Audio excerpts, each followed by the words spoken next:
Picture this. You walk into a room and without saying a word, without trying to impress anyone, you become the person everyone wants to understand. Not because you're the loudest or the most desperate for attention, but because there's something mysteriously compelling about you that others can't quite figure out. What if I told you that the secret to becoming irresistibly attractive isn't about chasing, begging, or showering someone with attention? What if the real power lies in doing the complete opposite? Today, we're going to shatter everything you think you know about attraction and reveal the psychological principles that make certain people absolutely magnetic.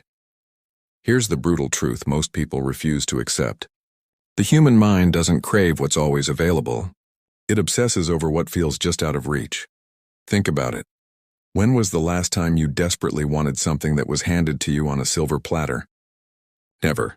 But that limited edition item, that exclusive opportunity, that person who seems interested but not completely available, that's what keeps you up at night. This isn't manipulation, it's psychology.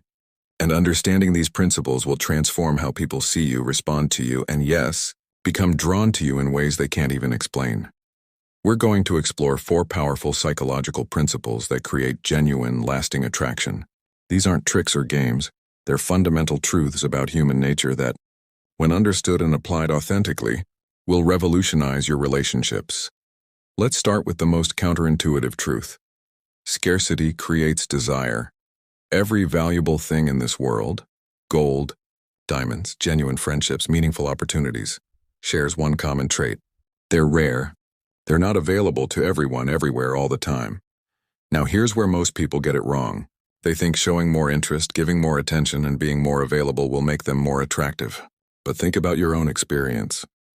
When someone is always available, always responding immediately, always rearranging their life for you, how do you feel about them? Comfortable, sure. But obsessed? Hardly. The people who captivate us are those who have full, rich lives. They have boundaries. They have priorities that don't revolve around us. And paradoxically, this makes us want their attention even more. This doesn't mean being cold or playing games. It means genuinely having a life worth living. Pursuits that excite you, goals that drive you, standards that matter to you. When you're genuinely engaged with your own life, you naturally become less available, and that natural scarcity becomes magnetic. Here's the key. You can't fake this. If you're just pretending to be busy while secretly waiting by your phone, people sense that desperation. But when you're genuinely invested in becoming the best version of yourself, when you have real passion projects and meaningful relationships, that authentic engagement with life becomes incredibly attractive. Here's something fascinating about human psychology.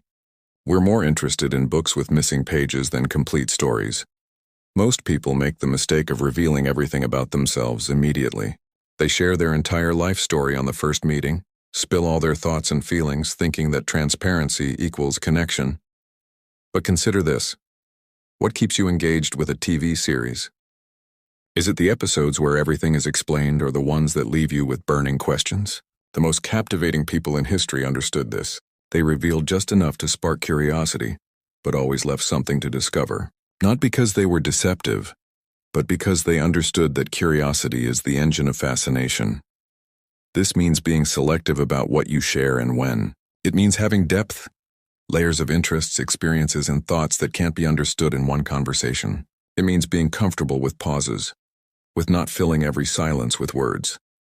Think of yourself as a fascinating book. You want people to read the first chapter and immediately want to know what happens next. But if you give away the entire plot in the first few pages, why would anyone keep reading? The goal isn't to be mysterious for the sake of being mysterious. It's to be genuinely interesting, to have enough depth and complexity that people can spend time with you and still discover new things about who you are. Here's a truth that might sting. People are not attracted to emotional chaos. They're attracted to emotional strength. We live in a world that celebrates expressing every feeling immediately. Follow your heart. Let it all out. Wear your emotions on your sleeve. But here's what nobody tells you. This approach often repels the very people you're trying to attract. Think about the people you most admire. Are they the ones who are constantly reactive, emotional, and unstable? Or are they the ones who remain calm under pressure, who think before they speak, who have a quiet confidence that doesn't need to prove itself? Emotional mastery doesn't mean suppressing your feelings. It means being the captain of your emotional ship instead of being tossed around by every wave. It means feeling deeply but responding thoughtfully. When you can remain centered while others are losing their composure. When you can stay focused on your goals while others get distracted by drama. When you can listen without immediately reacting, you become rare. And rare is attractive. This creates a powerful dynamic. While others are seeking validation and approval, you're grounded in your own sense of worth. While others are trying to manage other people's emotions, you're managing your own. This self-possession is magnetic because it's so uncommon. Practice this. Before reacting to anything, take a breath.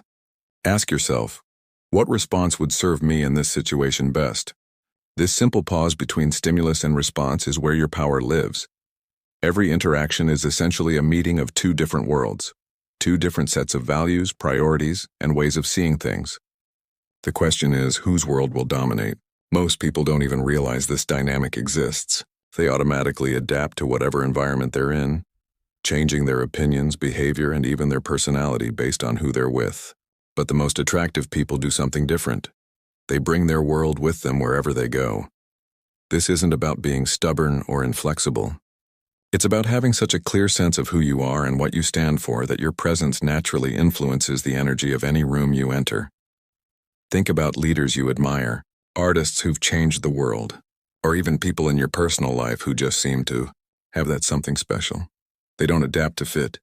And they have such a strong sense of self that others are drawn into their way of seeing things. Here's how this applies to attraction. When you have strong frame control, you don't chase approval or validation. You don't change your standards to make others comfortable. You don't abandon your goals to accommodate someone else's whims. Instead, you live according to your values so consistently that others start to orbit around your energy. They begin to see the world through your lens. They start adopting your standards, your way of thinking, even your vocabulary. This isn't about dominance in an aggressive sense. It's about having such a compelling vision for your life that others want to be part of it. Now here's where everything comes together. These 4 principles, scarcity, mystery, emotional mastery, and frame control, aren't separate tactics. They're interconnected aspects of what I call authentic magnetism. When you genuinely have a full, purposeful life, you naturally become scarce. When you're deep and complex as a person, you naturally become mysterious. When you've developed emotional strength, you naturally have better frame control. And when you have strong frame control, you naturally command respect and attention. The beauty of this approach is that it's sustainable. You're not pretending to be someone you're not or playing exhausting games. You're simply becoming the most attractive version of yourself. But here's the crucial part. This isn't about changing yourself to attract one specific person. It's about becoming the kind of person who attracts the right people naturally and authentically. This means investing in yourself, your skills, your interests, your character. It means setting and maintaining boundaries. It means developing genuine confidence that comes from competence and self-respect, not from external validation. When you embody these principles authentically, something magical happens. You stop needing to chase anyone because you become worth chasing. You stop trying to convince people of your value because your value becomes obvious. You stop playing games because your genuine self becomes the most attractive thing about you. So here's your challenge. For the next 30 days, focus on becoming rather than getting. Instead of asking, how can I attract someone? Ask, how can I become genuinely attractive? Invest in yourself. Develop new skills. Pursue interests that genuinely excite you. Set boundaries and stick to them. Practice emotional regulation. Build a life so interesting and fulfilling that you become naturally scarce and naturally mysterious. The paradox of attraction is this. The moment you stop needing it desperately is the moment you become truly magnetic. When you're complete within yourself, when you have your own mission and your own standards, when you've developed genuine confidence and emotional strength, that's when you become irresistible. Stop chasing. Start becoming. The right people will be drawn to the authentic, powerful person you're becoming. And the wrong people? Well, you won't need them anyway. Your transformation starts now. The question isn't whether these principles work. The question is whether you'll have the discipline and patience to embody them authentically. The choice is yours.